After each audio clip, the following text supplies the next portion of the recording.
Sawadee Kap. My name is Alan Shaw.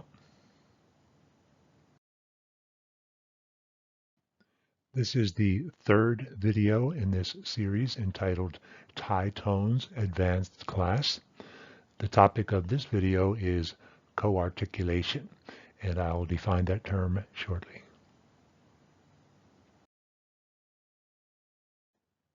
To start, I'd like to quickly provide a frame of reference for today's topic. And to do that, I'd like to quickly have a look at the model of the Thai tone system that's typically used to teach the pronunciation of the 5 tones to foreigners. So let's have a quick look. Let me get my little marker here. So in this model, here is the comfortable pitch range for the speaker. So this is the model for one speaker. This is the speaker's comfortable pitch range, upper part, middle part, lower part. Right around the middle part of this is going to be the middle tone. The middle tone is always going to be right here, and the middle tone is always going to be level and flat. This is we call it citation pronunciation. It is the ideal pronunciation of this tone. Above this serves as a sort of frame of reference. Above this, we have these two tones. Here's our falling tone and our high tone. These two tones are always pronounced in this upper part of the speaker's comfortable pitch range, and they're always pronounced with this ideal contour. So for the falling tone, it goes up and then drops down, and for the high tone, it starts high and goes a little bit higher. Below this middle pitch, we have these two tones, the rising tone and the low tone. Again, these two are, according to this traditional model, these two are always pronounced down here, and they're always pronounced with their ideal contour, which is down and then up and then starting low and then coming down a little further. So those are the key elements that we're going to be talking about today. In preparation for making this video, I went to Google Scholar and I did some online research, looked at a lot of journal articles, and I came across this guy here. His name is Kenneth Pike. From what I can gather, Kenneth Pike was one of the foremost experts on tonal languages in the history of linguistics.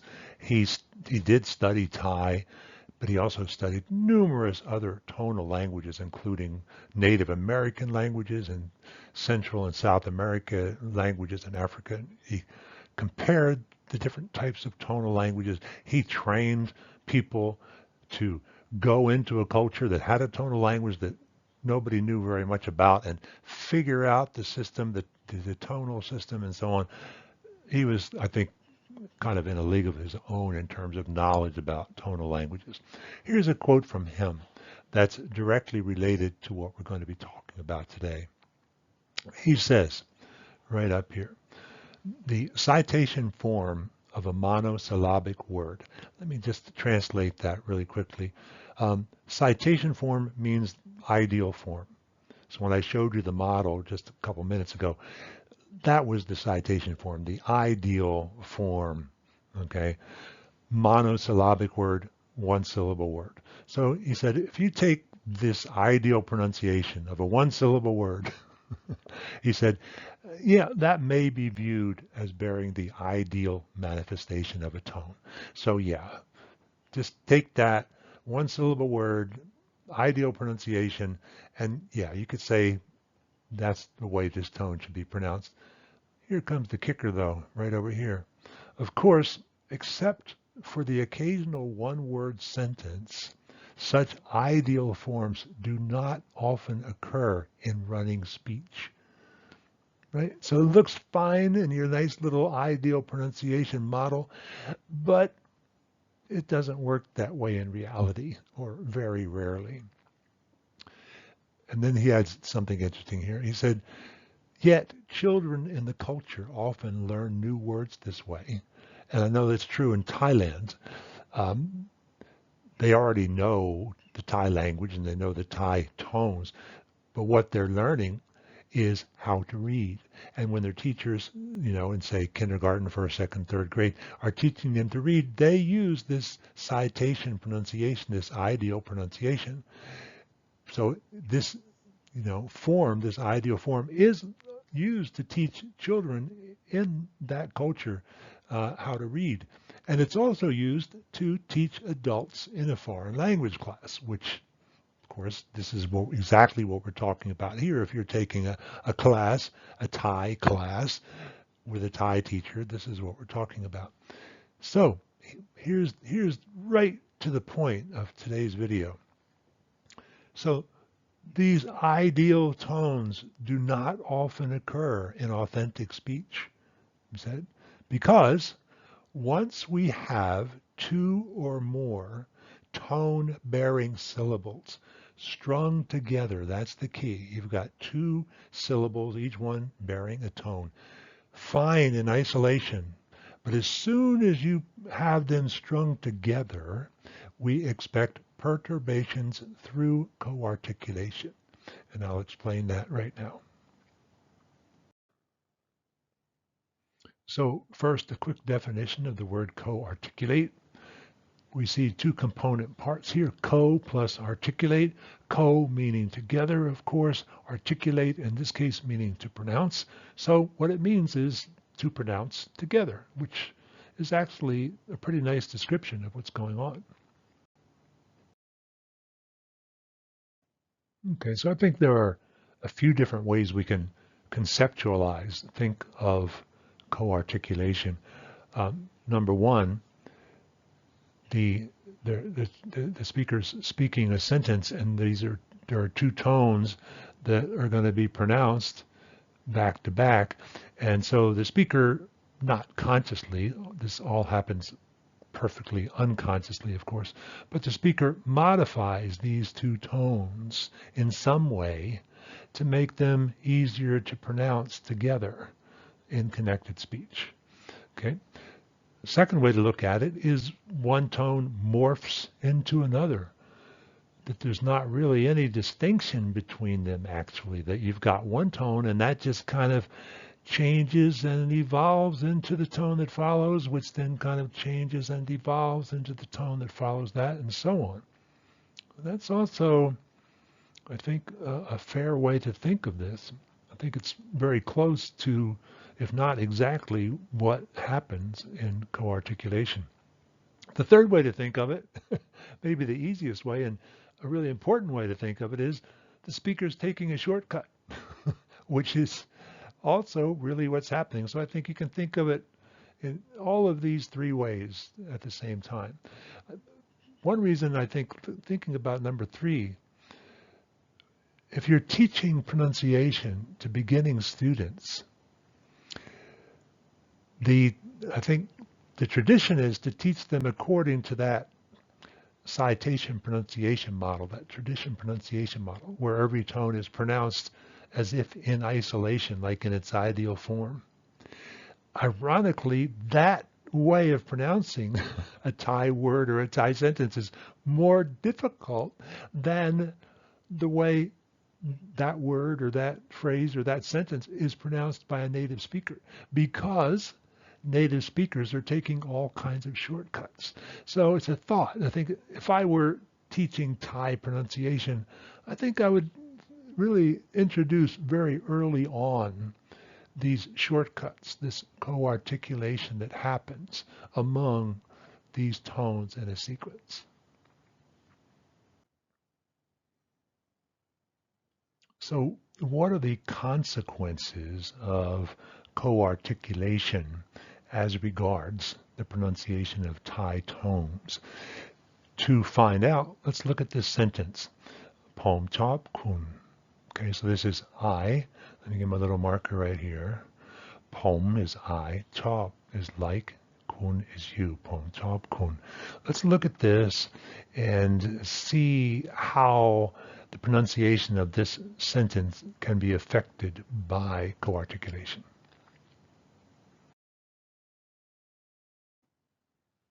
Okay, so first let's have a quick look at how this sentence, Pom chop kun, would look in the traditional model. So we know that the first tone is a rising tone. It's always going to be pronounced down here, and it's always going to have its ideal form. So it's going to be like this, pom, pom, right? Then above this line, we're going to have chop, which is a falling tone. It's going to be up here. It's going to look like this, chop, chop. So far we have, in the traditional model, we have pom, chop. And then the final tone, kun, kun, always pronounced here, always a level flat tone, right? So look at it, here it is, pom.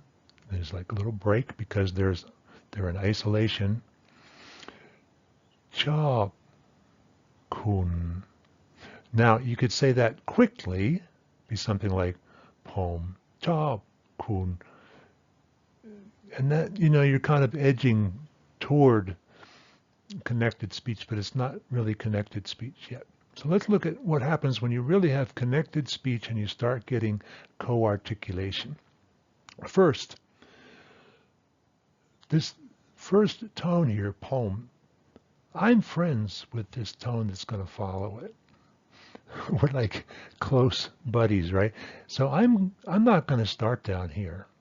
I'm going to start up here. So already the co-articulation is happening.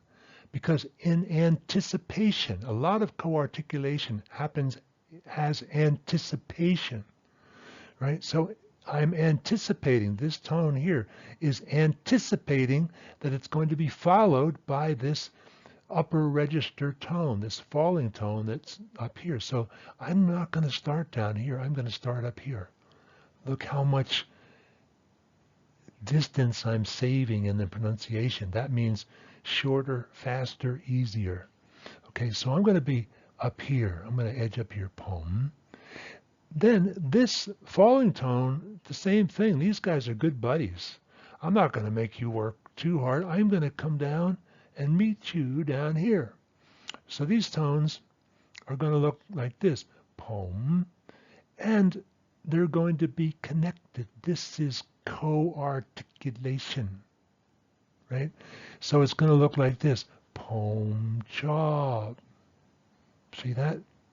That's what we mean by co-articulation. They're actually being pronounced together.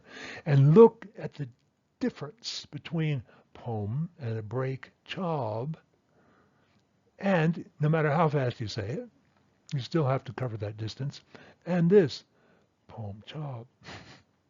It's a wonderful shortcut that you hear all the time. It's just the norm. Okay, and then you have kun at the end of it. So in the traditional pronunciation, it would be something like this, pom, then they're isolated. So chop, and then there's an isolation, then it comes back down here, kun. And you can say it really quickly, and some people are good at speaking it quickly, but it's not going to be connected speech. It's not going to be co-articulation.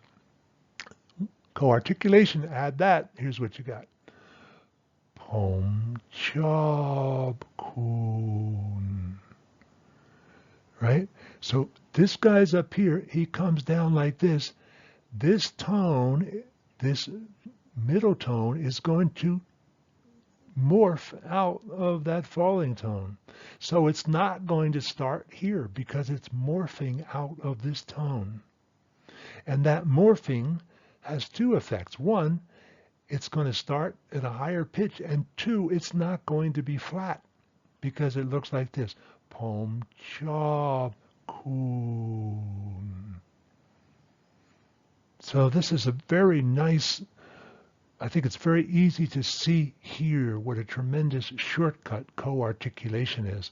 You're going from this pom, chop, kun to pom, chop, kun. Okay?